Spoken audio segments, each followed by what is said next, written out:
அனைவருக்கும் அன்பு நிறைய வணக்கம். இந்த நவில்தோறும் நூல் நயம்ங்கிற நிகழ்ச்சி இது இன்று 100வது நிகழ்ச்சி. வள்ளுவர் குரல் குடும்பம், வலைத்தமிழ் மற்றும் அமைப்பு கற்க அறக்கட்டளை அமைப்பு இந்த 3 அமைப்புகளும் சேர்ந்து இந்த நிகழ்வை 100 வாரங்களாக நடத்தி கொண்டிருக்கின்றன. இந்த நிகழ்ச்சியில் குன்றக்குடி அடிகளார் குறித்து அவரது நூற்றாண்டை நாம் இப்பொழுது கொண்டாடி கொண்டிருக்கின்றோம். அதை ஒட்டி குன்றக்குடி அடிகளார் நூல் வரிசை 16 தொகுதிகள் இருக்கின்றன. அந்த தொகுதிகளை மணிவாசகர் பதிப்பகம் வெளியிட்டுள்ளது.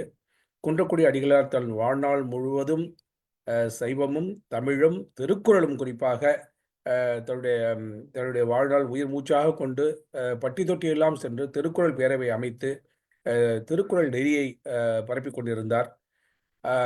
அவருடைய நினைவை கொண்டாடும் விதமாக இதை நம்ம பேசணும், இந்த நவில்தோறும் நூல் நயம் நிகழ்ச்சியில் பேசணும் அப்படின்னு சொல்லிட்டு நம்ம நண்பர்கள்லாம் சேர்ந்து முடிவு பண்ணோம்.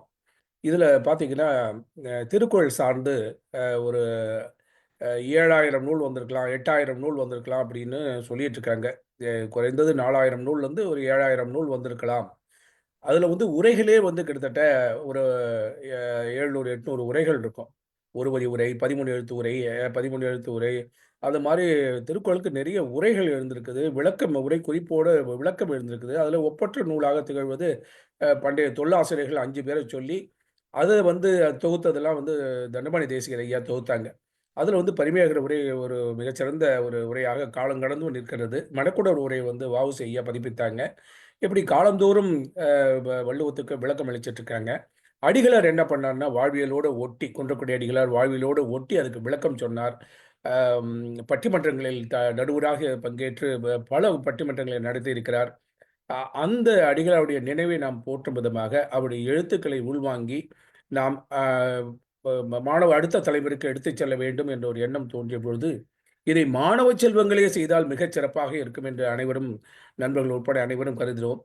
அதனால் என்ன பண்ணோம், அவருடைய நூல்கள் வரிசையை அந்த 16 வரிசையில் திருக்குறள் சார்ந்த நூல், அது திருக்குறள் சார்ந்த கட்டுரைகளை மாணவ செல்வங்கள் பேச வேண்டும் அப்படிங்கிற ஒரு எண்ணத்தில் ஜமால் முகமது கல்லூரி முதல்ல பேசினாங்க. ஜமால் முகமது கல்லூரி பேசி முடித்த உடனே இப்போ 3வது கல்லூரியாக பேட்ரிஷியன் கல்லூரி வந்திருக்காங்க. 2வது யார் செல்வராஜ்? 2வது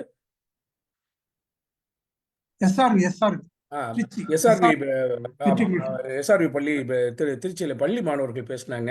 இப்போ பேட்ரிஷியன் கலை மற்றும் அறிவியல் கல்லூரி அடையாறு சென்னை அவங்க வந்திருக்காங்க. இளையராஜாங்கிற பேராசிரியர் இதை கோஆர்டினேட் பண்ணிட்டு இருக்காங்க.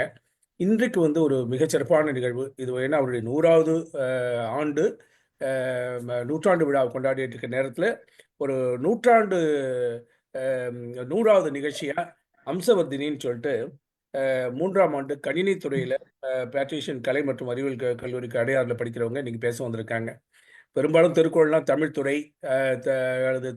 தமிழ் பிஏ தமிழ், எம்ஏ தமிழ் மாணவர்கள் தான் பேசணும் அப்படிங்கிறதெல்லாம் கட்டுடைத்து, திருக்குறள் என்பது வாழ்வியல் நூல். இது எல்லோரும் பேசணும், எல்லோரும் புரிஞ்சுக்கணும். புரிஞ்சுக்கிட்டா வாழ்க்கை வளமிக்கதாக இருக்கும். அவர்கள் எந்த தொழில் மேற்கொண்டாலும், எந்த துறையில் இருந்தாலும் அதில் துளங்குவார்கள். இன்னைக்கு கூட நம்ம இந்த நிகழ்வை பேசுகிற இன்னைக்கு என்ன நடந்திருக்குதுன்னா, விருதுநகரில் மாநில அளவில் திருக்குறள் மாணவர் மாநாடு விருதுநகர் மாவட்ட ஆட்சியர் தமிழ்நாடு அரசின் சார்பாக அங்கே 38 மாவட்டங்களிலிருந்து மாணவர்களை அழைத்து இலக்கிய திறனறிவு தேர்வில் வெற்றி பெற்றவர்களை வச்சு ஒரு 1000 மாணவர்களுக்கு மேலே ஆசிரியர்கள் பங்கேற்கும் நிகழ்ச்சி இன்றும் நாளையும் விருதுநகரில் நடந்துகிட்டு இருக்குது. அது மாதிரி மிகச்சிறப்பாக திருக்குறளை இன்னைக்கு தமிழகம் எடுத்து கொண்டாடிக்கிட்டு இருக்கு.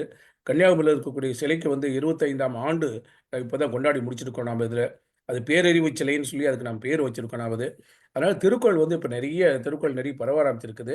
இந்த காலத்தில் இந்த இளைஞர்கள் குன்றக்குடி அடிகளாருடைய சிந்தனைகளை உள்வாங்கி அதில் எது ஏற்புடையதுன்னு அவங்க நினைக்கிறாங்களோ அதை அடுத்து அவங்க வாழ்க்கையில் பின்பற்றணும். அடுத்த தலைமுறைக்கு கொண்டு போய் சேர்க்க வேண்டிய கடப்பாடு அவங்களுக்கு இருக்குது. ஏன்னா வள்ளுவர் சொல்வார், ஆழ்வினையும் ஆண்டறிவும் என 2 நீள்வினையால் நீளும் குடியும்பார். ஆழ்வினை இடைவிடாத மெய்முயற்சியும்பார் பரிமேழகர். அப்புறம் ஆன்ற அறிவு, ஆய்ந்த அறிவு இருக்கணும். அந்த 2ஆல தான் ஒரு குடி, ஒரு இனம் உயரும் சொல்லி சொல்றாங்க.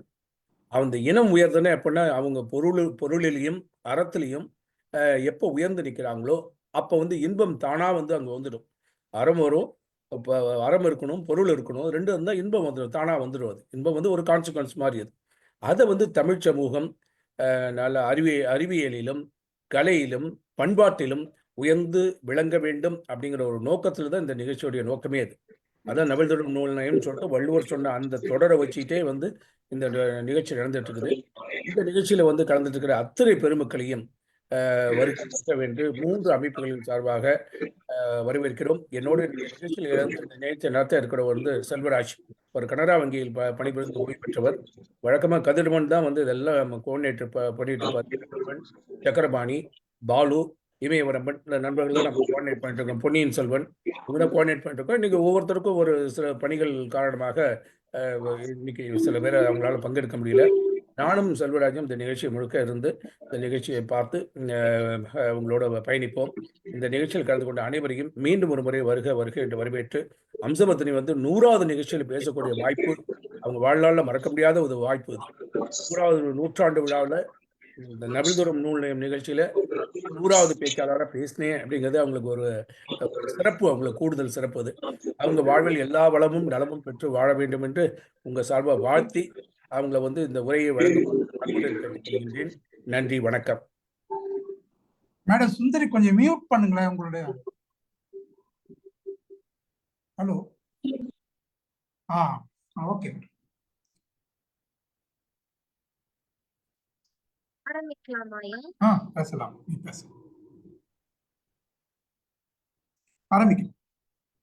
இந்நிகழ்வை ஒருங்கிணைப்பு செய்து வருவதோடு மட்டுமன்றி எனக்கு ஆக்கப்பூர்வமான கருத்தை பகிர்ந்து கொண்ட பொறியாளர் ஐயா கதிரவன் அவர்களுக்கும், இந்நிகழ்வின் விதை நெல்லாக உரம் தரும் IRS அதிகாரி ராஜேந்திரன் அவர்களுக்கும், இக்குழுவின் உறுப்பினர்கள் மற்றும் இந்நிகழ்வில் இணைந்துள்ள தமிழ் சான்றோர்களுக்கும், அறிஞர் பெருமக்களுக்கும், பங்கேற்பாளர்களுக்கும் என் இனிய குரல் வணக்கத்தை தெரிவித்து என் நய உறவை ஆரம்பிக்கிறேன். கற்றலில் கேட்டல் இனிது என்பார்கள். எங்கள் பெட்ரிஷியன் கல்லூரியில் வகுப்பு தொடங்கும் முன் பிரேயர் நிகழும். பின்பு மாணவர் ஒரு திருக்குறள் சொல்லி விளக்கம் சொல்வது வழக்கம். இதனால் திருக்குறள் படிக்க வேண்டும் என்ற பழக்கமும் அரசிந்தனையும் மாணவர்கள் எண்ணத்தில் விதை போடுகிறது. இந்த தாக்கமே என் திருக்குறள் நயவுரை. குன்றக்குடி அடிகளார் அவர்களின் நூற்றாண்டை கொண்டாடும் இவ்வேளையில் எனக்கு கிடைத்த பொக்கிஷம் என்பது இந்த 100வது நிகழ்வில் நான் பேசும் அதிர்ஷ்டம் என்பேன். இது என் வாழ்நாளில் அடிகளார் அவர்களின் ஆசியே என்பேன். அடிகளாரை பார்க்கும் பாக்கியம் இல்லாவிட்டாலும் அவரின் திருக்குறள் உரை படிக்கும் போது அடிகளார் என்னோடு பேசும் உணர்வை கண்டேன். அந்த நிகழ்வை தங்களுடன் பகிர்வதில் நான் மனம் மகிழ்கிறேன். மானுடம் பாடிய வானம் பாடி பறவையாய் உலகம் முழுவதும் திருக்குறளை சேர்ந்த பெருமை நம் அடிகளார் அவர்களுக்கு உண்டு. மனித சமுதாயம் மேற்பட நமக்கு வழிகாட்டியாக அனைவருக்கும் உடைய முதல் நூல் திருக்குறள் ஆகும். கடவுளுக்கு மனிதன் கூறிய நூல் திருவாசகம், மனிதனுக்கு கடவுள் கூறிய நூல் கீதம், மனிதனுக்கு மனிதன் கூறிய நூல் திருக்குறள் ஆகும். திருவள்ளுவர் கூறிய திருக்குறள் என்றும் அழியா புகழ் பெற்ற காரணம் எல்லா மதத்தினரும், எல்லா காலத்தவரும், எல்லா தேசத்தவரும் ஒப்புக்கொண்ட சிறந்த நூல் திருக்குறள் ஆகும். மனிதருள்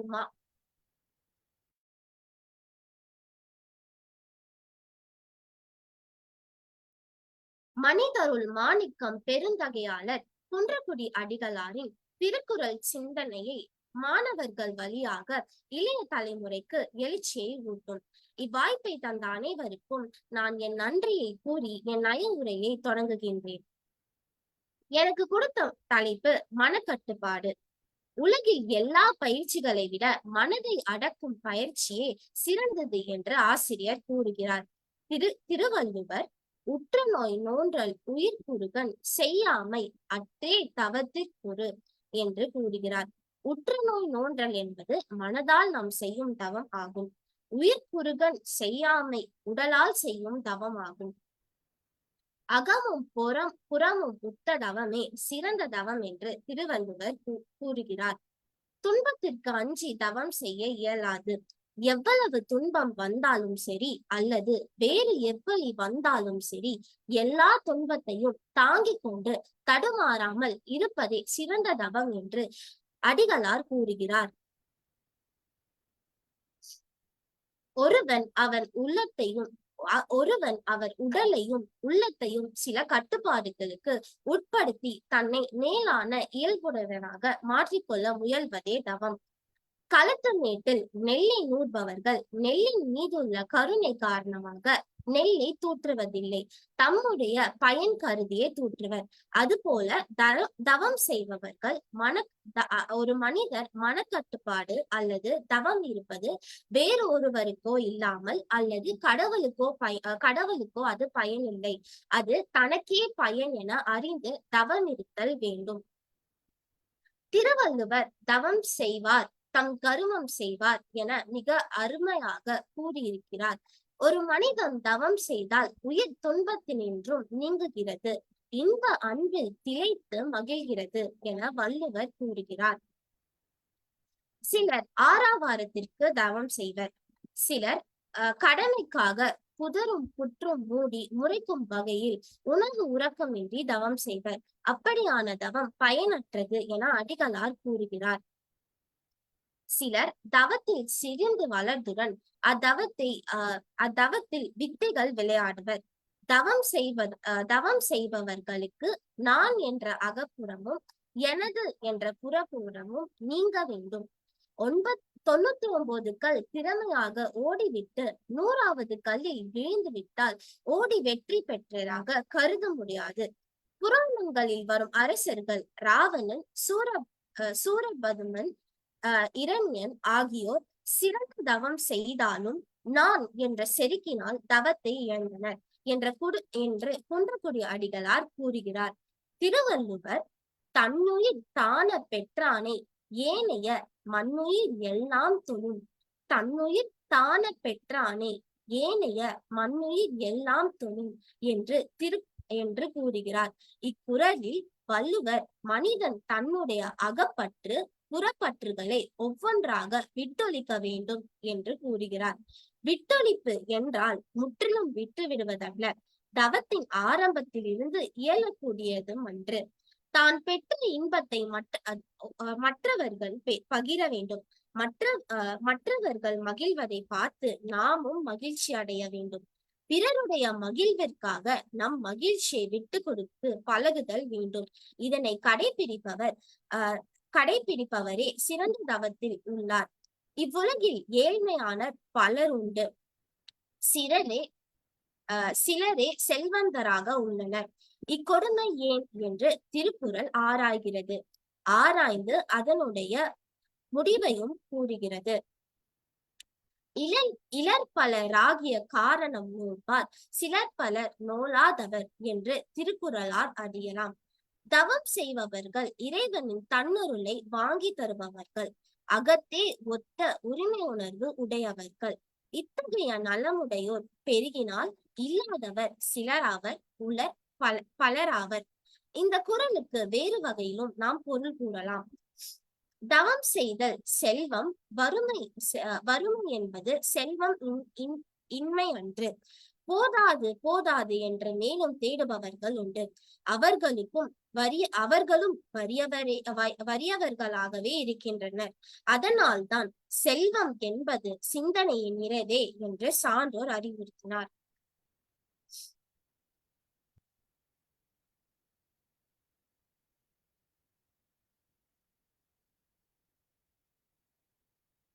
தவம் செய்பவருக்கு நிறைநிலம் மிக்க ஒழுக்கம் வேண்டும். சிறந்த தவம் செய்பவர்கள் நிலம், நீர், காற்று, ஆகாயம் ஆகிய ஐம்பூதங்களின்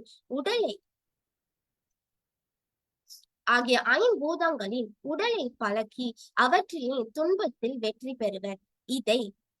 இதை திருவள்ளுவர் வஞ்ச மனத்தான் படிற்றொற்றலகம் பூதங்கள் 5 அகத்தே நகும், வஞ்ச மனத்தான் படிற்றொற்றொழுக்கம் பூதங்கள் 5 அகத்தே நகும் என்றார். தவத்திற்கு பொதுவாக மக்களிடத்தில் நல்ல வரவேற்பு உண்டு. ஆதலால் முறையாக வாழும் திறனற்றவர்கள் உலகில் வேட்கைகள் நிறைவேற்றி கொள்வதற்காக தவ வேடத்தினை மேற்கொள்வர். இதனை திருவள்ளுவர் மிகவும் கண்டிக்கிறார்.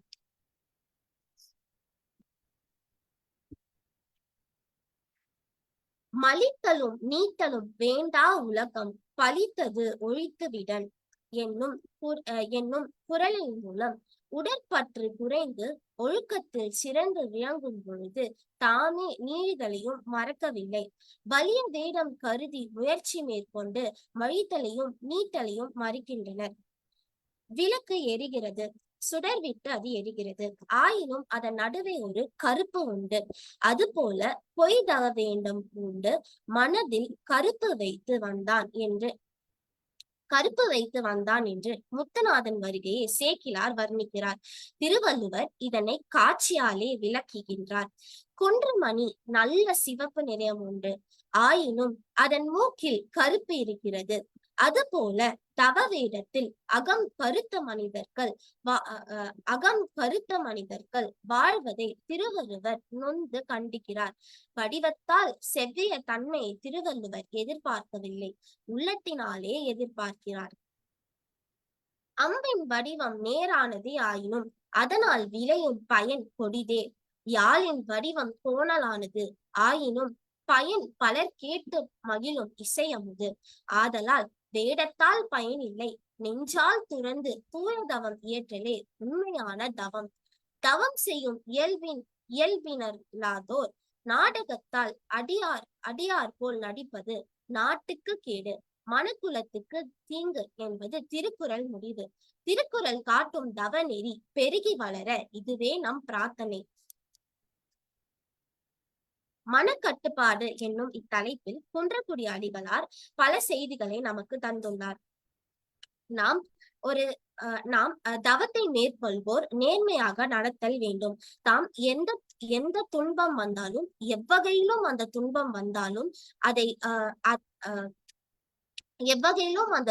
வந்தாலும் நாம் அதை எடுத்துக்கொள்ளாமல் நேர்மையாக மனக்கட்டுப்பாடுடன் நடக்க வேண்டும் என்று அடிகளார் கூறுகிறார்.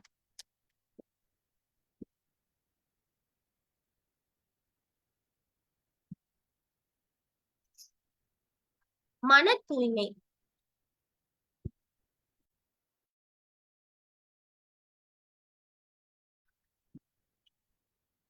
மன தூய்மை, நல்லொழுக்கம், தவம் முதலியன ஒரு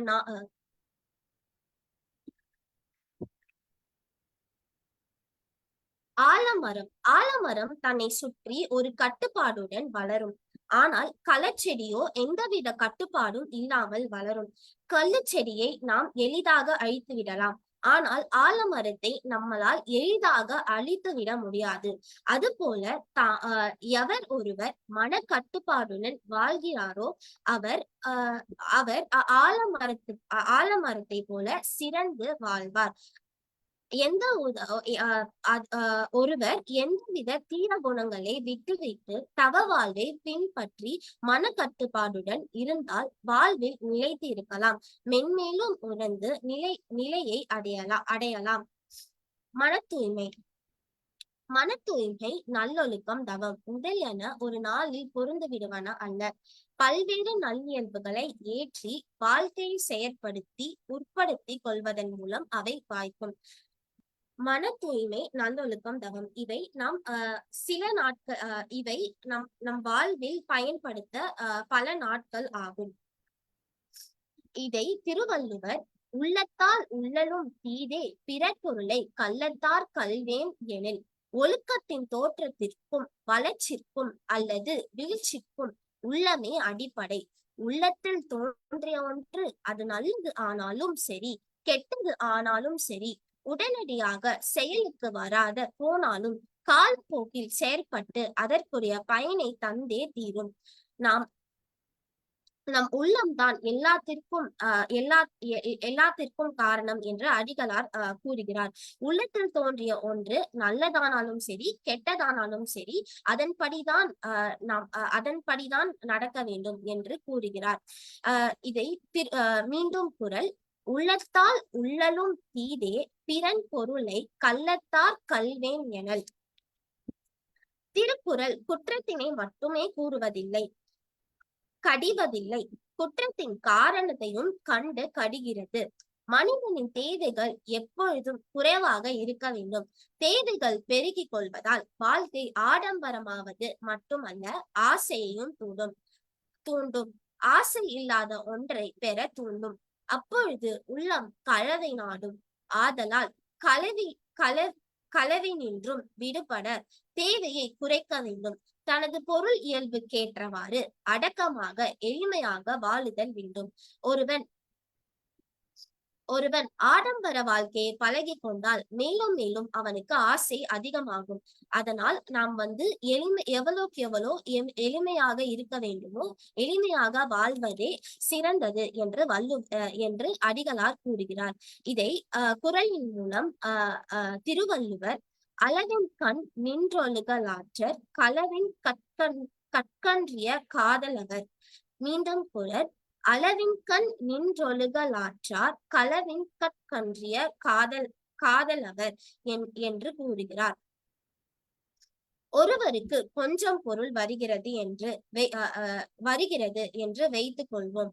பொருள் எப்பொழுதும் தனித்து வராது. எனவே பொருளை நம்மிடத்துக்கு கொண்டு வரும் இயல்புகள் என்னென்ன என்பதை ஆராய வேண்டும். பொருளை களவு, வஞ்சனை, சூது முதலிய இயல்புகள் கொண்டு வருவதும் உண்டு.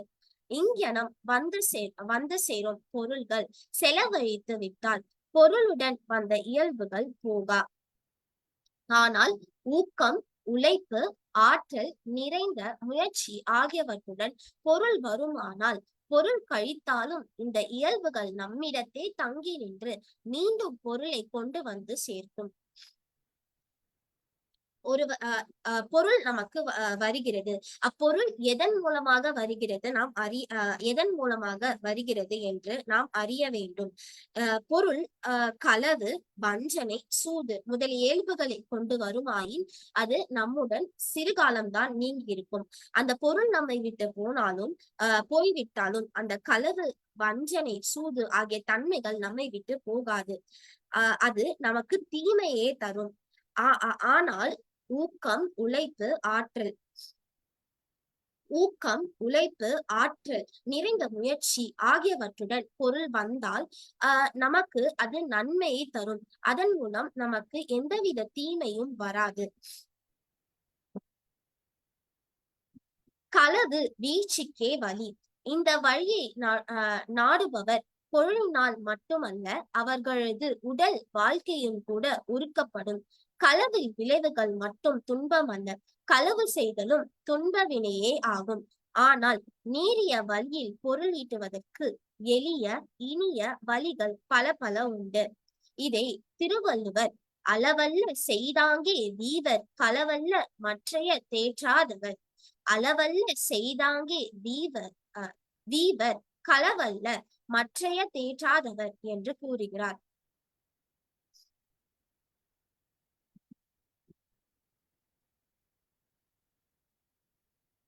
வாழ்க்கையில் இரண்டு உந்து சக்திகள் வழி நடத்தி செல்லும். அந்த இரண்டு சக்திகளும் வெவ்வேறு தோற்றம் அளித்தாலும் தம்முள் ஒன்றுபட்டவனே ஆகும். ஒன்றிலிருந்து ஒன்று தோன்றும், தோற்றத்திலிருந்து மேலும் வரலும், ஒன்று தழுவியே நிற்கும். இந்த சக்திகள் அறிவு என்றும் அனுபவம் என்றும் அழைக்கப்பெறும். இந்த இரு சக்திகள் அறிவு என்றும் அனுபவம் என்றும் அழைக்கப்பெறும். அறிவில் அனுபவம் விளைகிறது, அனுபவத்தில் அறிவு விளைகிறது. இந்த இரண்டு சக்திகளையும் முறையாக பற்றி நெறியில் நின்று வாழ்பவர்கள் வாழ்க்கையின் வரம்புகளை அறிவார்கள். அவர்கள் நெஞ்சத்தில் அற உணர்வு நிலை பெற்றிருக்கும். இதே போல களவுடையார் மாட்டு வஞ்சனை நிலை பெற்று நிற்கும். அளவறிந்தார் நெஞ்சத்து அறம் போல நிற்கும். களவறிந்தார் நெஞ்சிற்கரவு. அளவறிந்தார் நெஞ்சத்து அறம் போல நிற்கும், களவறிந்தார் நெஞ்சுக்கரவு என்று திருக்குறள் கூறுகிறது.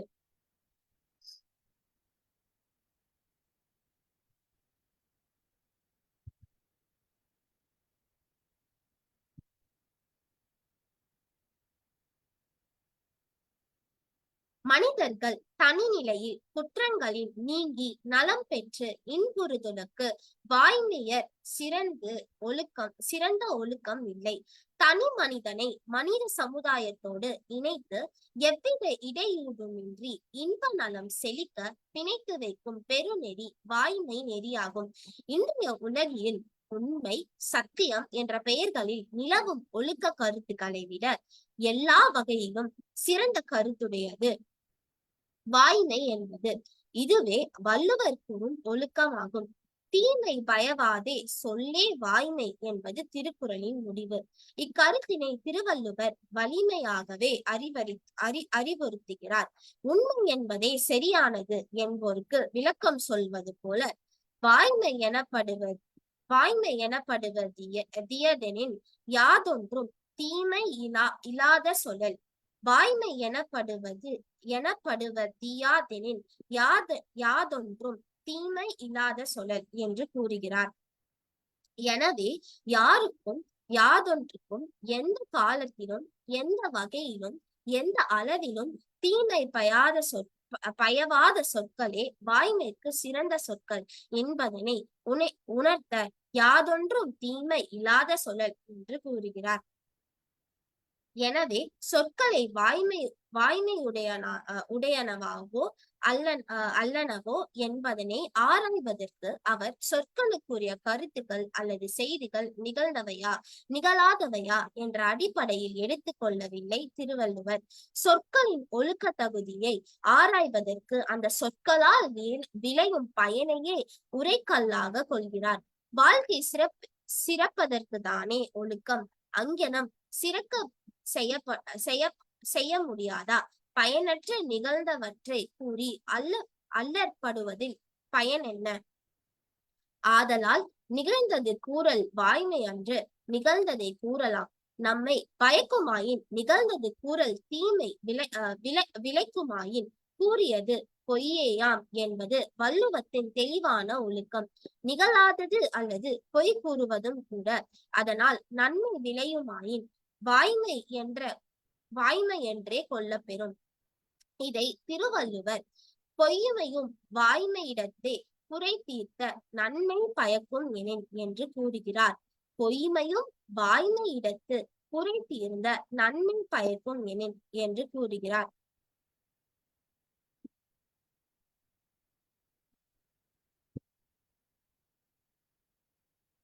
சாக்ரட்டிஸும் நன்மைகளை சாதிக்க மருந்து போல பொய் கூறலாம் என்றார். இங்ஙனம் பொய்மையும் வாய்மையும் பெரும்பாலும் சமுதாய கூட்டு வாழ்க்கையில் அடிக்கடி நிகழும். இங்ஙனம் நிகழ்வதன் இன்றியமையாமை பழகுபவர்களிடத்திலுள்ள மனவழி உணர்வு ஆகியவற்றை பொறுத்து அமைவதாகும். இதனை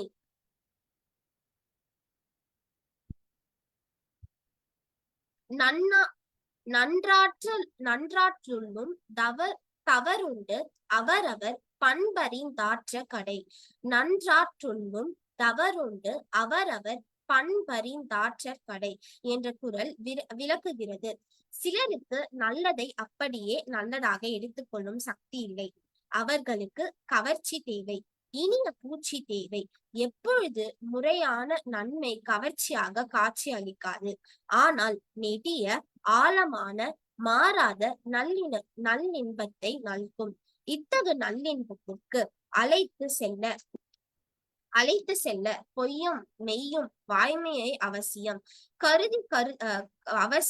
கருதி கருதப்படுகிறது. ஆனாலும் பொய்யேதான் வாய்மையாகி விடுவதில்லை. நன்மை விளைந்தால் போதுமா?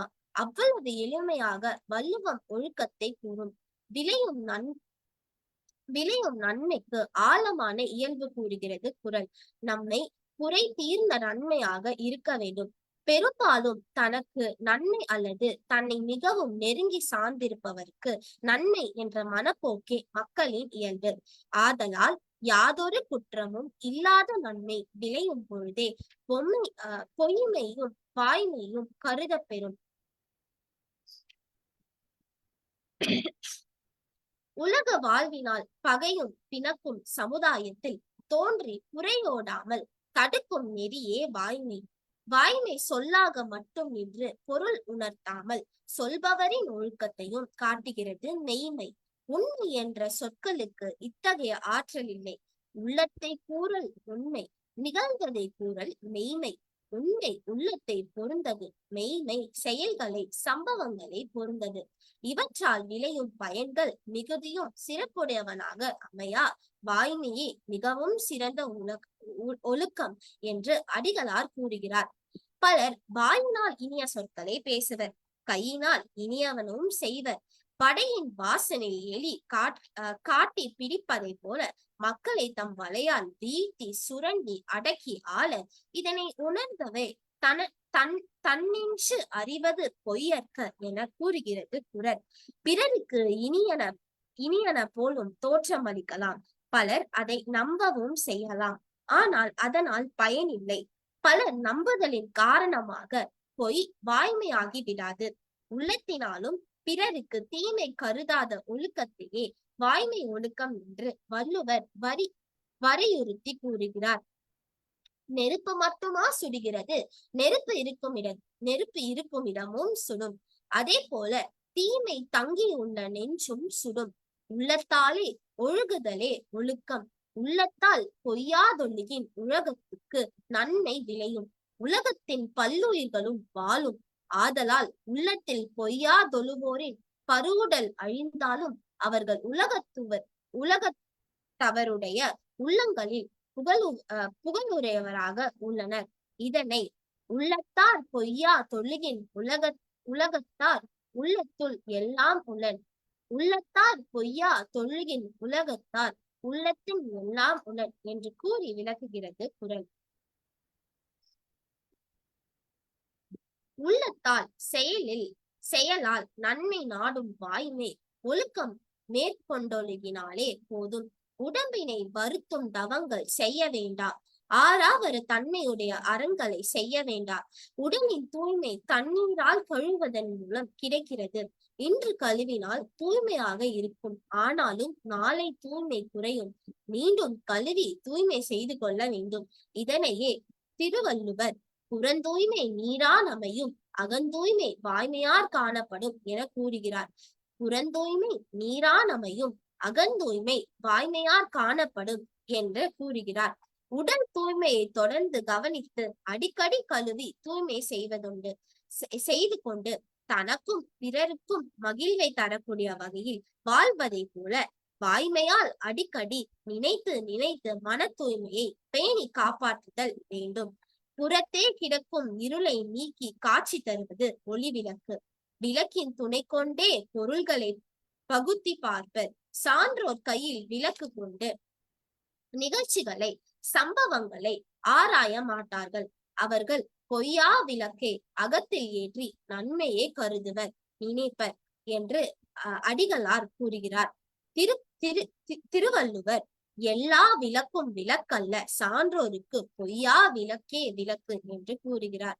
திருவள்ளுவருக்கு வாய்மை ஒழுக்கத்தில் ஏற்பட்ட அளவு கடந்த பற்றுதலின் காரணமாக அவர் ஐயத்திற்கிடமின்றியும் உறுதியாகவும் தெளிவாகவும் வாய்மையை வலியுறுத்துகின்றார். யாமையா கண்டவற்றுள் இல்லை எனை தோன்றும் வாய்மையின் நல்ல பிறர். யாமையா கண்டவற்றுள் இல்லை எனை தோன்றும் வாய்மையின் நல்ல பிறர் என்று என்று கூறுகிறார். மனித குலத்தை அலைக்கழிக்கும் கொடிய தீமைகளில் ஒன்று வெகுளுதல், அதாவது கோபப்படுதல். பலர் எளிதில் உணர்ச்சிக்கு ஆளாகுகின்றனர். அவ்வளில் வெகு கொண்டு தமக்கும் பிறருக்கும் தீங்கை தருகிறது. நொய்யரிசியுடன் வேகும் அடுப்பிடிக்கும் களியாகும். பொலிவு காணாது. உண்பவருக்கு சுவையும் நிறைவும் தராது. ஆனால் அரிசி அப்படி அல்ல. நின்று வேகும், முறையாகவும் வேகும், சோறும் பொலிவு காணும். உண்ணவும் இனிமையாகவும் மன நிறைவை தரும். அது போல எளிதில் உணர்ச்சி வசப்படுகிறவர்கள் எளிதில் வெகுளிக்கும் ஆளாகின்றனர். தன்னை காத்து கொள்ள விரும்புகிறவர்கள் சேர்ந்தாரை கொள்ளும் சினத்திலிருந்து தன்னை காப்பாற்றிக் கொள்ள வேண்டும். அப்பொழுதே அவரை சூழ்ந்துள்ள இனம் தொடர்ந்து சூழ்ந்து நிற்கும். சினத்தினால் நன்மை விளைவதில்லை, இன்பம் விளைவதில்லை, மாறாக கேடே விளைகிறது. கையால் நிலத்தை ஓங்கி அறைந்தால் நிலத்திற்கு நோவில்லை, கைக்கே வலியோடு மட்டும் இல்ல, கையொடிந்தாலும் உடையும். அதுபோல ஒருவர் சினத்தால் பிறருக்கு விளைவிக்கும் தீமையை விட அவர் பெரும் தீமையே அதிகம் என்பதனை வள்ளுவர் சினத்தை பொருளென்று கொண்டவன் கேடு நிலத்துரைத்தான் கைப்பிழையாதற்று. சினத்தை பொருளென்று கொண்டவன் கேடு நிலத்துரைத்தான் கைப்பிழையாதற்று என்று கூறுகிறார். ஆதலால் சினத்தினை துறந்து பெரிய துறவியாக சொல்கிறார் திருவள்ளுவர். தவத்திரு சிறந்தோர் பலர் சினத்தால் தம்மையும் தவத்தையும் இழந்த வரலாறுகள் ஏராளம் என்பதனை உணர்த்தி வெகுளியிருந்து விலக சொல்கிறார்.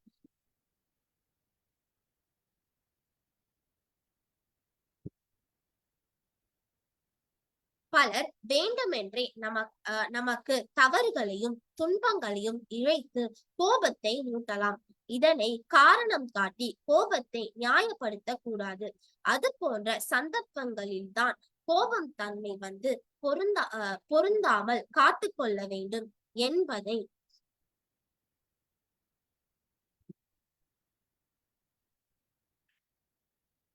இனரெறி தொய்வன்ன இன்னா செய்யினும் புனரின் வெகுளாமை நன்று.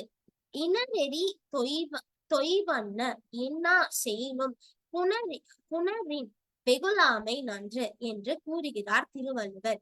வெகுளியை தொடர்ந்து தோன்றும் தீயொழுக்கம் இன்னா செய்தல், பிற உயிர்களுக்கு தீமை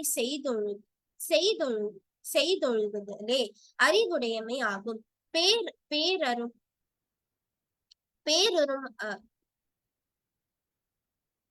இதனை எனைத்தானும் எஞ்ஞான்றும் யார்க்கும் மனத்தானும் மானாசை யாமை தலை. எனைத்தானும் எஞ்ஞான்றும் யார்க்கும் மனதானாம் மானாசை யாமை தலை என்று கூறுகிறது என்று கூறுகிறார் திருவள்ளுவர். எந்த ஒரு மனிதனும் தன்னை காப்பாற்றிக் கொள்ளவே விரும்புவான். நோய் இல்லாமல் இருக்க வேண்டும் என்றே ஆசைப்படுகிறோமோ? நோயை தடுப்பதற்கு கம்பளி உரைகளோ கவசங்களோ முற்றிலும் பயன்படா. பிறருக்கு நோய் செய்யாமல் இருக்க வேண்டும். பிறருக்கு நோய் செய்பவர்கள் இன்றோ நாளையோ நோய்க்கு ஆளாவது இயற்கை நிதியும் கூட. பிறருக்கு நோய் செய்யாதே, நோய்க்கு ஆளாகாதே என்பதனை நோயெல்லாம் நோய் செய்தார் மேலவாம், நோய் செய்யார் நோயின்மை வேண்டுபவர் என்று கூறி விளக்குகிறது.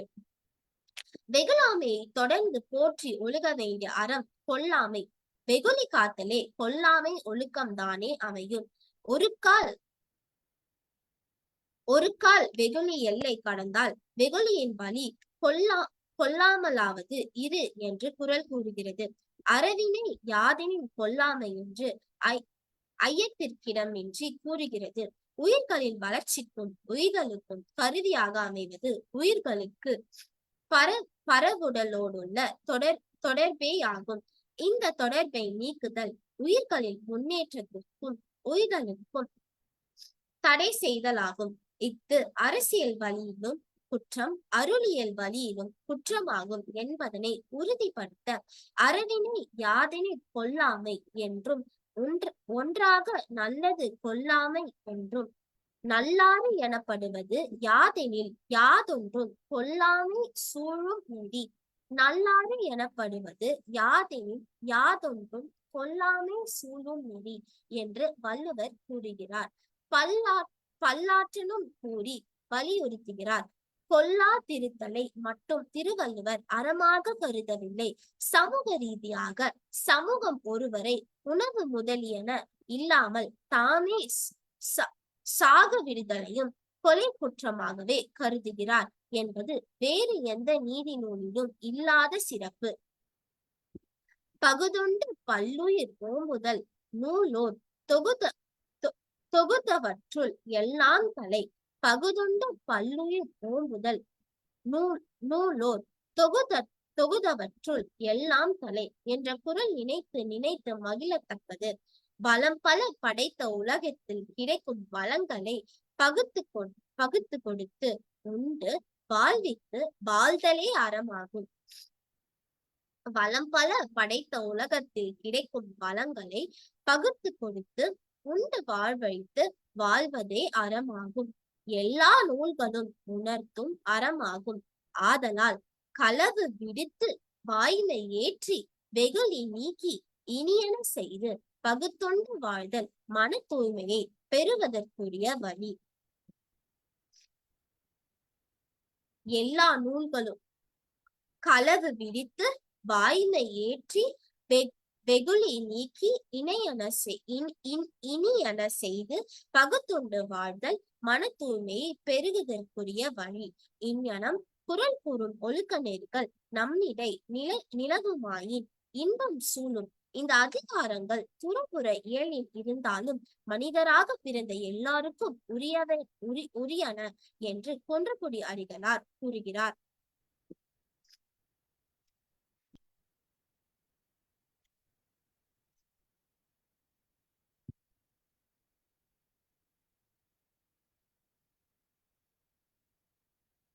பேரின்பம்.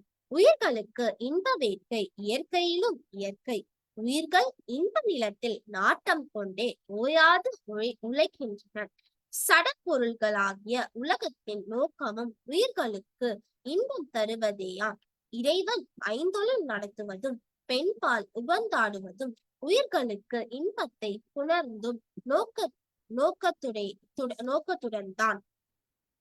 எல்லா உயிர்களுக்கும் இன்பத்தையே விரும்பி அலைந்தாலும் அவை பெறுவது என்னவோ துன்பமாக இருக்கிறது. இக்கு ஏன்? கடவுளின் லட்சியமும் உயிர்களுக்கு இன்பத்தை தருவது. இயற்கையின் லட்சியமும் உலக உயிர்களுக்கு இன்பத்தை தருவது. மனித பிறப்புகளில் கூட நெஞ்சத்தால் முகத்தால் மொழியால் உயிர்களுக்கு இன்பம் தருதலே லட்சியமாகும். இங்கனம் எல்லா இன்ப சூழலுக்கென அமைந்திருக்கும் துன்பம் ஏன் வருகிறது? எப்படி வருகிறது? இதனை திருக்குறள் ஆராய்ந்து வழிகாட்டுகிறது. அறியாமையின் காரணமாக நன்றை தீதென்றும் தீதை நன்றென்றும் இன்பத்தை துன்பம் என்றும் துன்பத்தை இன்பம் என்றும் மயங்கி மாறுபட உணர்வதாலேயே துன்பம் விளைகிறது.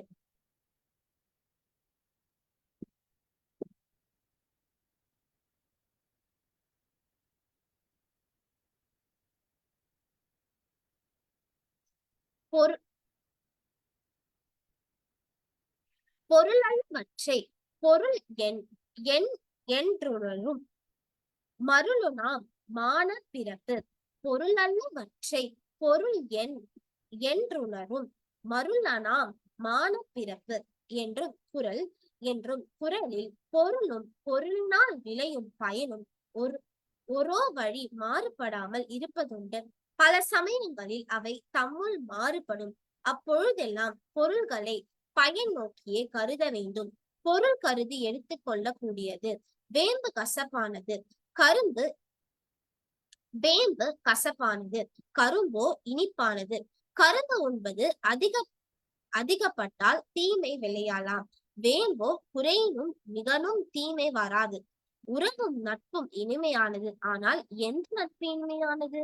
குற்றம் கடிதலும் குணம் உவத்தலும் கலந்த நட்பே இனிய நட்பு. இத்தகு நட்புறவில் தீமை இல்லை. போலி இன்ப நெய்பாசைகள் கலந்த உறவு இன்பம் போல தோற்றி துன்பம் தரும். எது என்றும் எப்பொழுதும் துன்பங்களாவதா அழிவின்பத்தை தருமோ அதுவே பொருள். மற்றவையெல்லாம் பொருள் அல்ல என்பது கருத்து. இதனை திருவள்ளுவர் எப்பொருள் எத்தன்மை தாயினும் அப்பொருள் மெய்ப்பொருள் காண்பதறிவு எப்பொருள் எத்தன்மைதாயினும் அப்பொருள் மெய்ப்பொருள் காண்பதறிவு என்று கூறுகிறார். துறவு மனப்பான்மை பல காரணங்களால் தோன்றலாம். ஆனால் சிறந்த அனுபவ அறிவின் முதிர்ச்சியால் தோன்றுவதே சால சிறந்த துறவு. துறவு என்றால் சந்நியாசம் என்றே பொருள் கொள்ளுதல் முறை அன்று. அது துன்ப தொடக்கினுடைய பொருள்களின் நிலைமை அறிந்து உணர்ந்து அவற்றின்றி விலகுதலே ஆகும். மனையற வாழ்க்கை மேற்கொண்டோரில் மிக சிறந்த துறவு மனப்பான்மையுடையோர்களுக்கும் உண்டு.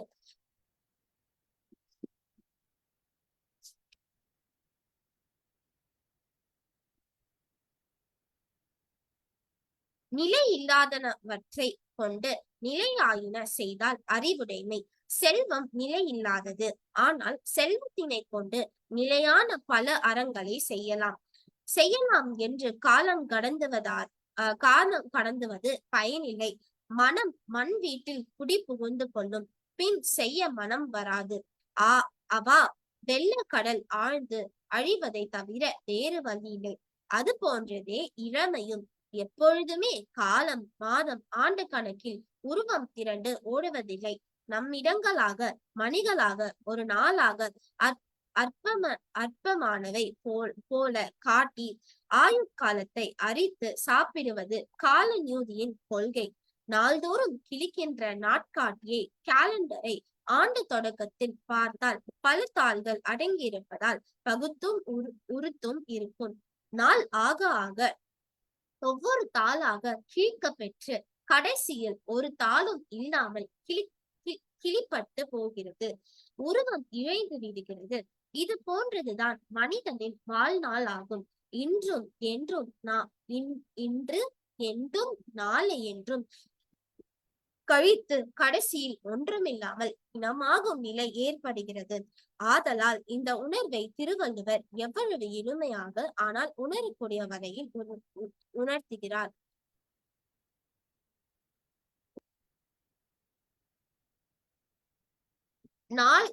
நாள் என ஒன்று போல் காட்டி உயிரீரும் வாழது உணர்வார் பெறேன். நாள் என ஒன்று போல் காட்டி உயிரினும் வாழது உணர்வார் பெறின். நாள்களை அவமே வீணாக்காது பிறப்பின் பயனை அடைய முயல வேண்டும். காற்றுள்ள போதே தூற்றிக்கொள் என்பது பழமொழி. இந்த பழமொழி இன்றைய உலகிலே தவறான கருத்தில் வழங்க பெற்றாலும் இந்த பழமொழிக்கு சிறந்த தத்துவ பொருள் உண்டு. அதாவது உயிர் உடம்போடு உணர்ந்து இயங்கும் பொழுதே அதற்கு இயக்கம் உண்டு, சிந்தனை உண்டு, செயல் உண்டு. உடம்போடு உயிர் புணர்ந்து நிற்பதற்கு சாட்சி விடும் மூச்சுக்கே காற்றேயாம். அந்த மூச்சு காற்று இருக்கும் பொழுதே தீமையை தூற்றிவிட்டு நன்மையை எடுத்துக்கொள்ள வேண்டும் என்பதே இதன் பொருள். ஆதலால் நிலைத்தல் நிலையாமை தெரிந்து துன்பம் தொடக்குடைய பொருள்களை துறந்து இன்பத்தினை அடைதல் வேண்டும்.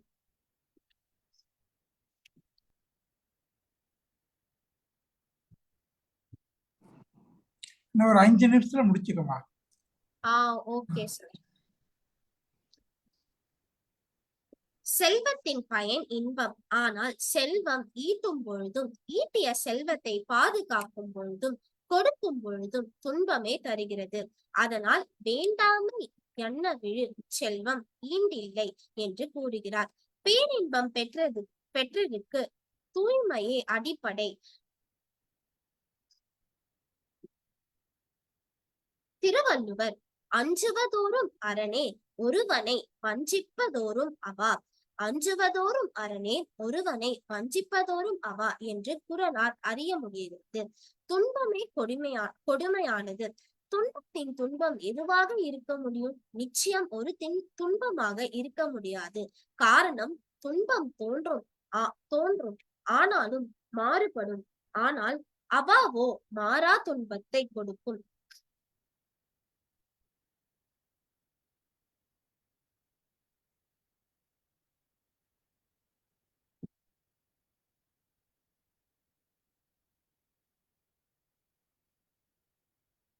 திருவள்ளுவர் பிறவி நோயை கொடிய பகையாக கருதுகிறார். இந்நோய்க்கு காரணமாயுள்ள காமம், வெகுளி, மயக்கங்களை சாடுகிறார். இவற்றின் கூட கெட கெட வேண்டும் என்று கூறுகிறார். காமம், வெகுளி, மயக்கம் இவை மூன்றின் நாமம் கெடுக்கெடும் நோய். காமம், வெகுளி, மயக்கம் இவை மூன்றும் நாமம் கெடுக்கெடும் நோய் என்பதிலுள்ள உறுதி உணரத்தக்கது. மழை நீருக்கு வண்ணம் இல்லை, மனம் இல்லை, ஆயினும் சார்பினால் அவற்றை பெறும். காற்றுக்கு மனம் இல்லை, சார்பினால் அதனை பெறும். உயிரும் உயிரும் இத்தகையதே. உயிர் யாதெனும் ஒன்றை சார்ந்து நிற்கும் இயல்புடையது. உயிர் இயல்பாக ஆணவம் என்ற அழுக்கை சார்ந்திருக்கிறது. இந்த சார்பின் காரணமாக உயிரின் அறிவு மயங்குகிறது, பேதாமை அடைகிறது. இதனை உயிர் உணர்ந்து இந்த சார்பை கெடுத்து தனக்கும் இல்லாது விளங்கும். இறைவனோடு சார்பு ஏற்படுத்தி கொண்டால் உயிர் அறிவு நலம் பெறுகிறது, வளர்கிறது, வாழ்கிறது, உயிர் பெறுகிறது. இதனை சார்புணர்ந்த சார்பு கெடு ஒழுகின் மற்றழித்து சார்தரும் நோய். சார்புணர்ந்த சார்பு கெடு ஒழுகின் மற்றழித்து சார்தரும் நோய் என்று தெளிவுபடுத்துகிறது. அதனால் பேதாமை நீங்க வேண்டுமோ பேதாமை நீங்க வேண்டுமோ பேதாமையின் காரணமாக சங்கிலி தொடர் போல வரும் பிறவி துன்பங்கள் ஒழிய வேண்டுமோ என்று ஆராய்வது அறிவுடைமை. இதனை ஆராய்ந்து பல்வேறு சிறப்புகள் அனைத்தும் சிறந்த சிறப்பு என்ற பெயருடைய செம்பொருளை காணுதல் வேண்டும்.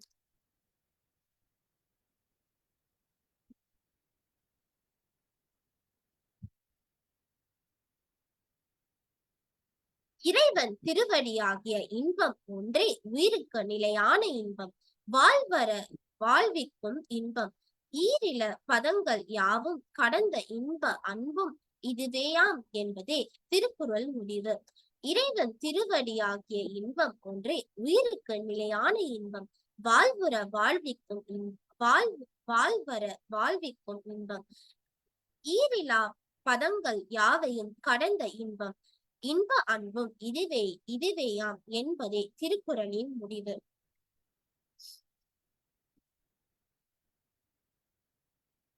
இவ்வாய்ப்பை எனக்கு தந்த பெட்ரிஷியன் கல்லூரியின் தாளாளர் மற்றும் இயக்குனர் அருட்சகோதரர் நவீன் எஃப் அவர்களுக்கும், கல்வியின் கல்விசார் இயக்குனர் டாக்டர் பாத்திமா வசந்த் அவர்களுக்கும், துணை முதல்வர் அனந்தபிரியா அவர்கள் மற்றும் சுழற்சி 2 ஒருங்கிணைப்பாளர் ஸ்வீட்டி ரெஜினா மேரி அவர்களுக்கும், தமிழ் துறை தலைவர் முனைவர் வி தேவேந்திரன் அவர்களுக்கும், கணினி அறிவியல் துறை தலைவர் டாக்டர் ஹரிஹர கிருஷ்ணன் அவர்களுக்கும் மற்றும் என் தமிழ் ஆசிரியர் இளையராஜா அவர்களுக்கும் நன்றியை தெரிவித்து என் நயவுரையை முடிக்கின்றேன். நன்றி, வணக்கம். நன்றிம்மா, மிக அருமையாக பேசினாய். உன்னுடைய இந்த முயற்சி மிகவும் பாராட்ட தகுந்தது. அதாவது ஒரு ஆங்கில வழியில் படித்துவிட்டு இங்கே தமிழில் நீ உரையாற்றுவது மிகவும் அருமையாக இருந்தது.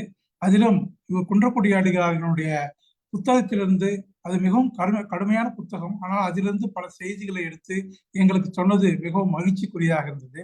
அதில் நீ சொன்னது மனிதனுக்கு மனிதன் கூறிய நூல் திருக்குறள் என்று சொன்னது மிகவும் அருமை. அடுத்தது தான் செய்வார் தாம் கர்மம் செய்வார் என்று சொன்னது, மன தூய்மை பற்றி பேசியது, அறிவு அனுபவம் பற்றி பேசியது, உள்ளத்தால் பொய்யாது ஒழுகல் வேண்டும் என்று பெற்றதும், இன்பம் பற்றி பேசியது மிகவும் அருமை.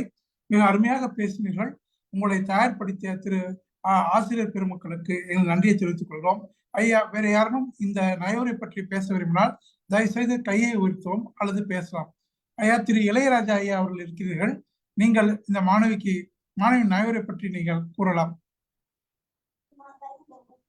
அனைவருக்கும் இனிய மாலை வணக்கம். ரொம்ப மகிழ்ச்சிங்க ஐயா. அதாவது பாத்தீங்கன்னா இந்த மாணவி முதல் முறையா அவங்களுடைய அந்த சொற்கள் எல்லாமே பாத்தீங்கன்னா தெளிவா இருந்தாலும் ஒரே ஒரு குறை மட்டும்தான், என்னன்னா உள்வாங்கி கொண்டு அவங்களுடைய பேச்சு வழக்குல பேச சொல்லியிருந்தோம். அது மட்டும்தான் எனக்கு தெரிஞ்ச பாத்தீங்கன்னா குறைபாடு. மற்றபடி அவங்க அந்த உரையை படிச்சுக்கிட்டு உள்வாங்கிக்கிட்டு அதை எழுதி அதை நம்மள்கிட்ட வெளிப்படுத்தி இருக்கிறாங்க. தொடர்ந்து அவங்க பாத்தீங்கன்னா ஆங்கில வழியில பயிற்சி எழுதக்கூடியவராகவும் எஸ்ஏ எழுதி வெற்றி பெற்றவராகவும் இருக்கக்கூடிய இந்த மாணவி முதல் முறையா தமிழ்ல நானும் பேசுறேன்னா அவங்களே விரும்பி இந்த நிகழ்வுல கலந்து கொண்டு சிறப்பா பேசியிருக்கிறாங்க. அப்படிப்பட்ட இணைய மாணவிக்கு என்னுடைய அன்பான வாழ்த்துக்கள் ஐயா. இந்த நிகழ்ச்சியை வந்து பார்த்தா தொடர்ந்து இயங்கக்கூடிய பதில் தங்களுக்கும் என்னுடைய சிறப்பு வாழ்த்துக்களை நன்றியை தெரிவித்துக் கொள்கிறேன். நன்றி, வணக்கம் ஐயா. அருமை அருமை. வேறு யாரேனும் பேச விரும்பினால் இதுல பேசலாம்.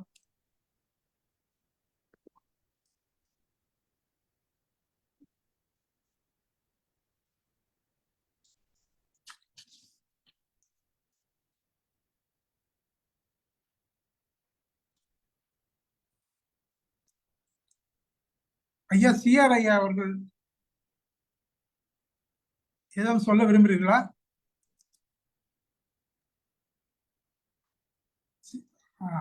வணக்கங்க. இந்த கருத்துரை பத்தி சொல்லுங்க ஐயா. அம்சவத்திரி ரொம்ப நல்லா பேசினாங்க. இல்லை அந்த மீண்டும் மீண்டும் வந்து நம்ம சொல்றது என்னன்னா, இளைஞர்களுக்கு சொல்றது என்னன்னா, தமிழ்ங்கிறது ஒலிப்பு முறையில் வரக்கூடிய மொழி அது. இது ஒலிப்பு முறையிலன்னா அந்த எழுத்துல உள்ள எழுத்து அப்படியே உள்ளபடியே சொல்லணும். அது இந்த பிரெஞ்சு மாதிரியோ அல்லது ஆங்கிலம் மாதிரியோ இதில் எந்த விதமான சிக்கலும் கிடையாது. தமிழில் தாய்மொழியில் வந்து கிடையாது. ஒன்று நம்மளுடைய தாய்மொழி, ரெண்டாவது வந்து இந்த ஒலிப்பு மொழி அப்படிங்கிறதால உள்ளதை உள்ளபடி சரியாக படித்தோம்னா மிகச்சரியான ஒலிப்பு உச்சரிப்பு நமக்கு வந்துடும். அது அதனால் வந்து நம்ம குறைந்தபட்சம் நம்ம திருக்குறள் வந்து நம்ம வாழ்க்கையை ஆரம்பிக்கணும். மற்ற எல்லாம் தமிழ் இலக்கியங்களை படிக்கணும், ஆழ்ந்து படிக்கணும், அவங்கவுங்களுக்கு பிடிச்ச இலக்கியம் படிக்கலாம். ஏன்னா இதெல்லாம் வந்து காலங்காலமாக முன்னோர்கள் வந்து ஓலைச்சுவடி மூலமாக ரொம்ப கஷ்டப்பட்டு, அதுக்கு முன்னால் வந்து வேறு எப்படி எழுதினாங்கன்னு நமக்கு தெரியாது. அப்படிலாம் எழுதி காலங்காலமாக ஒரு ஓலைச்சுவடி 200 வருஷம் 250 வருஷம் தான் இருக்கும். அப்புறம் அதை படி எடுப்பாங்க, மீண்டும் அடுத்த தலைமுறை கொண்டு போவாங்க. இப்படி தான் வந்து தமிழகம் பூரா வந்து இந்த பனை ஓலையில் எழுதி கொண்டு வந்து காப்பாற்றி நம்ம கொடுத்துருக்காங்க. இப்போ நமக்கு எளிதாக ஒரு 25 ரூபா போட்டால் நமக்கு ஒரு புத்தகம் கிடைச்சி போகுது. திருக்குறள் புத்தகம் வந்து கிடைச்சி போகுது. 25 ரூபா 50 ரூபா ஒரு நல்ல கட்டமைப்புனா 100 ரூபாய்க்குள்ளே கிடைச்சி போகுது. முன்னெல்லாம் இப்படி கிடையாது. ரொம்ப கஷ்டப்பட்டு தான் நம்ம முன்னோர்கள் நம்ம காப்பாற்றி வந்து இவ்வளோ பெரிய ஒரு பொக்கிஷம் வந்து நம்ம கையில் கொடுத்துருக்காங்க. இதை நம்ம சரியாக உள்வாங்கணும். முதல்ல திருக்குறளுக்கு சரியாக ஒலிப்பு முறையில் நம்ம உச்சரிக்க பழகணும். 7 சொல்லு தான். சில இதில் வந்து சொல் பிரித்து போட்டிருப்பாங்க. சொல் பிரித்து போட்டு நம்ம படித்து புரிஞ்சுக்கிட்டோம்னா ரொம்ப நல்லாயிருக்கும். இப்போ தென்காசி திருவிழாக்கழகத்துலேருந்து ஐயா சுல்லைமத் ஐயா இருக்காங்க. இப்போ பார்த்தீங்கன்னா அவங்க கழகத்தில் வந்து ஒரு நூல் சின்னதாக இந்த பேர் ஆக்ட்னு சொல்லுவாங்க ஆங்கிலத்தில். வெறும் திருக்குறள் மட்டும் போட்டு வாரம் முற்றுவதல் பண்ணிகிட்டு இருக்காங்க. அது அந்த திருக்குறளை பார்த்தீங்கன்னா எல்லாம் சொல் பிரித்து போட்டிருப்பாங்க. படிக்கிறதுக்கு எளிமையாக இருக்கும். அதை வந்து மாணவர்களுக்கு நான் சொல்கிறது என்னென்னா, அன்பு கூர்ந்து நீங்கள் தமிழை சரியாக படிக்கணும்னா திருக்குறளை முதல்ல சரியாக படிக்க கற்றுக்குங்க. அப்புறம் பொருளை உள்வாங்குங்க. பொருளை உள்வாங்கினீங்கன்னா உள்ளுக்குள்ளே போய் நமக்கு வள்ளுவர் வந்து கலங்கரை விளக்கமாக நின்று உள்ளுக்குள்ளே நின்று வழி காமிப்பார். ஏன்னா திருக்குறள் மாதிரி ஒரு நூல் வந்து உலகில் எந்த மொழியிலும் எழவே கிடையாது. இது வரைக்கும் 61 மொழிகளில் மொழிபெயர்த்திருக்கிறதா நாங்கள் ஒரு டீம் வலைத்தமிழ் டீம் போட்டு அதை கண்டுபிடிச்சி சொல்லியிருக்கோம். யுனைடெட் நேஷனுடைய எல்லா மொழிகள்லையும் மொழிபெயர்த்திருக்காங்க. இதில் யுனெஸ்கோவுடைய 6 அலுவல் யுனெஸ்கோவுக்கு வந்து 10 அலுவல் மொழி, யுனைடெட் நேஷனுக்கு வந்து 6 அலுவல் மொழி. இந்த 6, 10 இந்த எல்லா மொழியிலையுமே வந்து திருக்குறள் மொழிபெயர்க்கப்பட்டிருக்கு. அப்பேற்பட்ட ஒரு உன்னதமான நூலை நாம் தமிழர்களாகிய நாம் தமிழ் படிப்பவர்கள் உண்மையிலேயே வரம் பெற்றவர்கள். இதை வந்து நம்ம சரியாக புரிஞ்சுக்கிட்டோம்னா அது என்ன பண்ணுன்னா உள்ளுக்குள்ளே போய் உட்காந்துக்கிட்டு அதை நிறைய வேலையை செய்ய ஆரம்பிக்காது. போட்டித் தேர்வுகளுக்கு முதல்ல பயன்படும், குடிமைப்பணி தேர்வுகளுக்கு பயன்படும், அப்புறம் நம்ம வாழ்க்கைக்கு பயன்படும். இந்த 2 தேர்வை விட்டுருங்க. ஏன்னா வாழ்க்கையை நாம் தான் வாழ்ந்தாலும் நம்ம வாழ்க்கையில் வந்து இப்போ கூட அண்மையில் வந்து நம்ம முத்தமிழ் செல்வின்னு விருதுநகர் மாவட்டத்திலேருந்து இமயமலையை முதலில் வந்து இந்த இமயமலை எவரெஸ்ட் சிகரத்தில் ஏறின முதல் தமிழ் பெண்மணி. அதாவது அண்மையில் அவங்களுடைய ஒரு நீண்ட உரை ஒன்று விருதுநகர் மாவட்ட ஆட்சியர் அங்கே காஃபி வித் கலெக்டர்ன்ற ப்ரோக்ராமில் வந்து அவங்க வந்து சொல்லியிருந்தாங்க. எவ்வளவு இடர்பாடுகள், எவ்வளவு இன்னல்கள், இதை தாண்டி இந்த நியர் டெத் எக்ஸ்பீரியன்ஸ்னு சொல்கிற மாதிரி எத்தனை சுற்றிலும் எத்தனை உடல் பார்த்துருக்காங்க. போகிற வழி பூரா உடல் கிடந்திருக்குது. தானும் இதுமாரி ஆகிடுமோ அப்படின்னு சொல்லிட்டு இது மாதிரி ஆகிடுமோன்னு அவங்களுக்கு பயமாக இருந்திருக்குது. ஏன்னா அவங்களுக்கு 2 குழந்தைக்கு தாய். அவங்க வந்து எவ்வளோ கஷ்டப்பட்டு போயிட்டு வந்தான்னு சொல்லும்போது எனக்கு பல திருக்குறள் ஞாபகம் வந்தது. அதுவும் குறிப்பாக இடுக்கண் அழியாமைன்னு ஒரு அதிகாரம் வள்ளுவர் வச்சிருக்காரு. ஆழ்வினை உடைமை, இடுக்கண் அழியாமை, இந்த 2 அதிகாரமும் வந்து மாணவர்கள் வந்து வாழ்க்கையில் வந்து ரொம்ப நல்லா படிக்க வேண்டிய அதிகாரம். முழுசாக படிக்கணும். இந்த இடுக்கண் அழியாமை துன்பம் எல்லாத்துக்கும் வரும். வள்ளுவர் சொல்கிறாரு, மாடுகு பாடுறாடே மடுத்த வாயெல்லாம் பகடன்னான் உற்ற இடக்கண் இடர்பாடை உடைத்தும்பார். சிதைவிடத்து ஒல்கார் உறவோர் பட்டு பாடூன்றும் களிர்ன்னு சொல்லுவார். இப்போ இந்த இடுக்கணாழியாமை அதிகாரத்தை முழுசாக நம்ம சின்ன வயசில் உள்வாங்கினோம்னா நமக்கு வரக்கூடிய துன்பங்கள்லாம் பெருசாகவே தெரியவே தெரியாது. அதனால் மாணவர்களுக்கு இவங்களுக்கும் வந்து அம்சவர்தனுக்கு என்னுடைய ஒரு வேண்டுகோள் என்னென்னா, இன்னைக்கு நீங்கள் படித்த திருக்குறளை மீண்டும் ஒரு முறை நீங்கள் படித்த பகுதியில் அடிகளார் நூல்லேருந்து படித்த பகுதியில் மூவாவுடைய உரையை பக்கத்தில் வச்சுக்கிட்டு, மூவா வந்து சொல் பிரித்து தான் கொடுத்துருப்பார். அந்த சைவ சித்தாந்த நூற்பதிப்பு கழகம் 520 பிரதிக்கு மேலே போட்டாங்க, படிப்பு எடிஷன் மேலே போட்டாங்க. அதை பக்கத்தில் வச்சுட்டு எனக்கு ஒரு வேண்டுகோளாக உங்களுக்கு முன்னால் வைக்கிறேன். நீங்கள் இன்னைக்கு படித்த பகுதியில் இருக்கக்கூடிய அத்துணை திருக்குறள்களையும் மூவா நூலை பக்கத்தில் வச்சுக்கிட்டு அந்த பொருளையும் படிச்சுக்கிட்டு என்ன உங்களுக்கு தோணுதோ நீங்கள் படிங்க. நீங்கள் அப்புறம் வருங்காலத்தில் உங்களுக்கு எந்த தலைப்பில் வந்து தேடினாலும் அடிகளார் அதை பற்றி என்ன சொல்லிருக்காருன்னு இந்த 16 தொகுதியுடைய இண்டெக்ஸை மட்டும் பாருங்கள். உங்களுக்கு உண்டான கட்டுரைக்கு உண்டான தலைப்பு உங்களுக்கு கிடைக்கும், உங்களுக்கு பேசுவதற்கு உண்டான தலைப்பு கிடைக்கும். அதை வந்து நீங்கள் வச்சு பண்ணிங்கன்னா நீங்கள் ஒரு மிகச்சிறந்த மாணவியா, நீங்கள் ஒரு பரிசு பெறக்கூடிய மாணவியா, உங்கள் கட்டுரை மற்ற கட்டுரையிலிருந்து தனித்து நிற்கக்கூடிய கட்டுரையாக இருக்குங்கிறது என்னுடைய ஒரு சின்ன ஒரு என்ன சொல்லுங்க சின்ன கருத்துரு. இதை வந்து நீங்கள் சரியான முறையில் எடுத்துகிட்டு போகணும். இந்த பேட்ரிஷியன் கல்லூரிக்கும் இளையராஜாவுக்கும் வழிநடத்திய இளையராஜாவுக்கும் மாணவிக்கும் மீண்டும் என்னுடைய தனிப்பட்ட முறையிலும் இந்த மூன்று அமைப்புகளின் சார்பும் வாழ்த்துக்களை தெரிவித்துக் கொள்கிறேன். நன்றி செல்வராஜ்.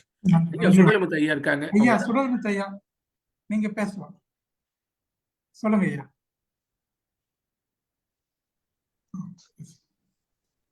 ஐயா அனைவருக்கும் வணக்கம். நான் சற்று காலதாமதமாக தான் வந்து இணைந்தேன். ஐயா கேக்குறா? கேக்குது ஐயா. சரி சரி. சற்று காலதாமதமாக தான் வந்து இணைந்தேன். அவங்க வந்து அந்த மாணவி வந்து பேசும்போது பார்த்தேன், அவங்க பிரசன்னா அப்படின்னு போட்டிருந்தாங்க. பேரு சரிதானா? சரி சரி சரி. பிரசன்னா சேகரன் ட்ரிபிள்இன்னு போட்டிருந்தது. ரொம்ப இந்த பிரசன்னாங்க பேர்ல இருந்து தான் அங்கிருந்து அங்க போய் பிரசன்டேஷனுங்க வார்த்தை வந்திருக்குமோன்னு தோணுச்சு. ஏன்னா அவ்வளவு அழகான ஒரு பிரசன்டேஷன். அவங்க ஆங்கில வழியில பயின்று தமிழ்ல சொற்பொழிவாற்றுதாங்க அப்படின்னா அது மிகப்பெரிய ஒரு திறமையை அவங்க வளர்த்து கொண்டு இருக்கிறாங்க. அந்த திறமை அவங்க மேற்கொண்டு அதுல வந்து அவங்க சிறந்து ஓங்க வேண்டும். எங்களுடைய தென்காசி திருவள்ளுவர் கழகத்திலிருந்து நாங்க சொல்றதுன்னா, ஐயா சிஆர் அவங்க சொன்ன மாதிரி நீங்க திருக்குறளை முற்றோதல் பண்ணுங்க. உங்களுக்கு நேரம் கிடைக்கும் போதெல்லாம் முற்றோதல் பண்ணுங்க. அது திருக்குறள் வந்து உங்களுக்கு ஐயா அவங்க சொன்ன மாதிரி உங்களுக்கு வாழ்க்கை விளக்கமாக அது நிற்கும். உங்களுக்கு எந்தவித சூழ்நிலைக்கும் ஒரு குறள் வந்து உங்களுக்கு முன்னால வந்து நிற்கும், ஒரு வழிகாட்டியாக நிற்கும். பிறகு அவங்க வந்து அடிகளாரை வந்து மகா சன்னிதானம் அவர்களை வந்து கட்டுரையாளர்லாம் சொல்லாம ரொம்ப வணக்கமா அடிகளார்னே சொன்னாங்க. அது ரொம்ப சிறப்பு. அவங்களுடைய திறமைகள் வளரணும்னு நாங்க வேண்டிக்கிறோம். நன்றி, வணக்கம். நன்றி ஐயா, நன்றி நன்றி. வேறு யாரையும் கருத்துரை சொல்ல விருப்பம் இருந்தால் பேசலாம்.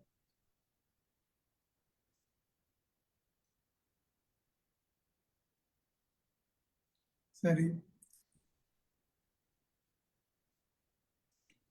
அம்சவர்தனி, நீங்க ஐயா சொன்னதெல்லாம் கேட்டிருந்தீங்கல்ல, உங்களுடைய கருத்துக்களை உங்களுடைய இதை நீங்க சொல்லலாம்.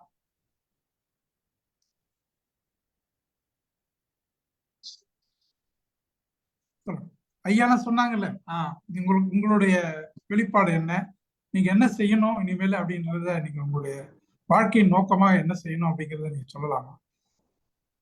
உங்களுக்கு எப்படி இருந்தது உங்களுடைய சொன்ன அறிவுரைகள்?